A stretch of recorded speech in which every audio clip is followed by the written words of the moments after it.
On June 18th, the Chinese Room, the very same developer of Vampire the Masquerade Bloodlines 2, will be dropping Still Wakes the Deep. This is not an RPG. In fact, the Chinese Room doesn't do RPGs. Unless, of course, you count Bloodlines 2. And I'm really starting to worry about that. Still Wakes the Deep is a walking simulator meets first-person horror. Not exactly the fare that we would go for on this channel. Oh, sure, a narrative-driven game is wonderful. But this clearly lacks the RPG side of things. A fixed protagonist, what would appear to be 400 trillion QTEs, and QTEs are an abomination. You don't fight the monsters. You move from one location to another, possibly timed. Do a bunch of those aforementioned QTEs to keep yourself from falling off ledges, into the water, etc. Attempt to save your crew members, and have what appears to be an absolute insane amount of environmental storytelling. Still, let's not have it said that I'm not willing to give something a chance, at least once. So I took a look at some of the dev diaries and other videos and screenshots that they've put up about Still Wakes the Deep, and I will link the main website in the description below. Mind you, if you want to watch any of the videos that they have out there, you will have to accept all their cookies. And I mean all their cookies. There's one strike against them. So I'll link the things that are out on YouTube as well. In the announcement trailer for the June 18th release date, the very first thing I thought of was an old Jon Pertwee Doctor Who episode, The Sea Devils. Now maybe that's just because both had an oil rig in the North Sea, and knowing there was a weird supernatural sci-fi element to this whole thing. Or maybe I'm just older than the backside of a cave wall. So here's the rundown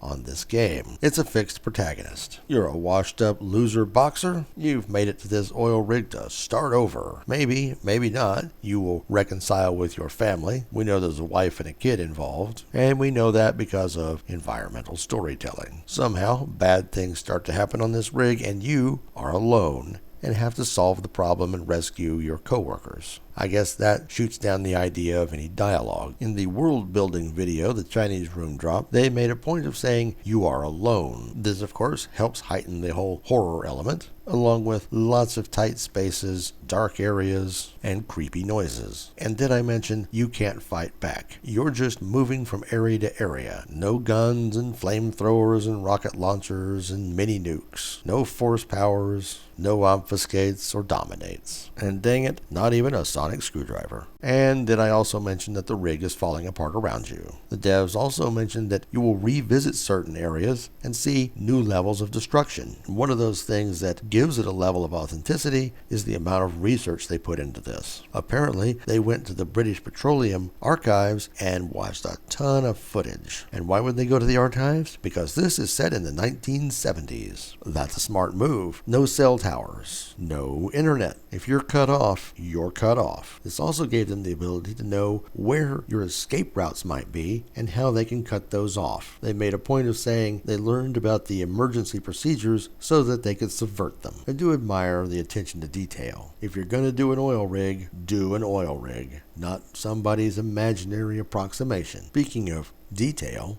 not only did they have live instrument play, not sampling, violinists, cellists, etc., real people playing real instruments, they used a vintage Moog synth. And because this is an oil rig, they partnered with an artist who made a metallic instrument that they called the rig. That was a bunch of metal sheets, wires, bent pieces of metal that they could incorporate into the soundscape. Now that's just downright creative, and they went for an authentic 70s look, and that means a lot of porn stashes and ugly suits. Interestingly enough, the assistant art director, Laura Dodds, seems to think there were no hot peeps back in the 70s. So in Still Wakes the Deep, our characters aren't typical glamorous, good-looking people necessarily. We took a lot of inspiration from BBC documentaries, news footage, and even my stepdad features in one of the background characters.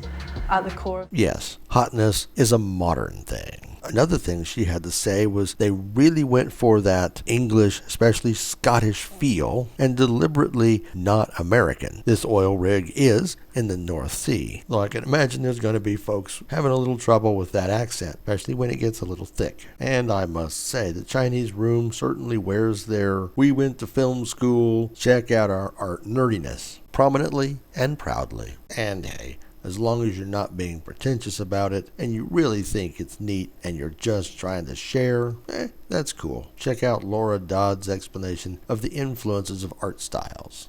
As if Stanley Kubrick lost his mind shooting a documentary aboard an oil rig, this is how it would have looked.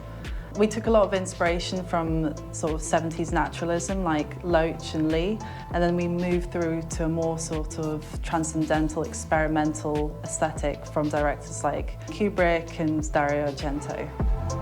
Doesn't mean a whole lot to me other than I've seen a lot of old movies, but if you're an enthusiast, cool. And it also puts into perspective the approach we see for Bloodlines 2, where they do a whole lot of talking about their neo-noir. Man, I bet this game would really suck if they went with that aesthetic on the oil rig. And I wish they were using the ultra-realism in Bloodlines. Still, I have a mild interest, if nothing else, to see the philosophy in action and how it might relate to Bloodlines, an RPG that I am, sort of, still interested in. Though the Chinese Room is doing everything they can to dissuade that. So what do you folks think? Looking to grab this game? Even know about it? Leave us a comment below. And don't forget, if you like this content, like and subscribe. Thanks for watching.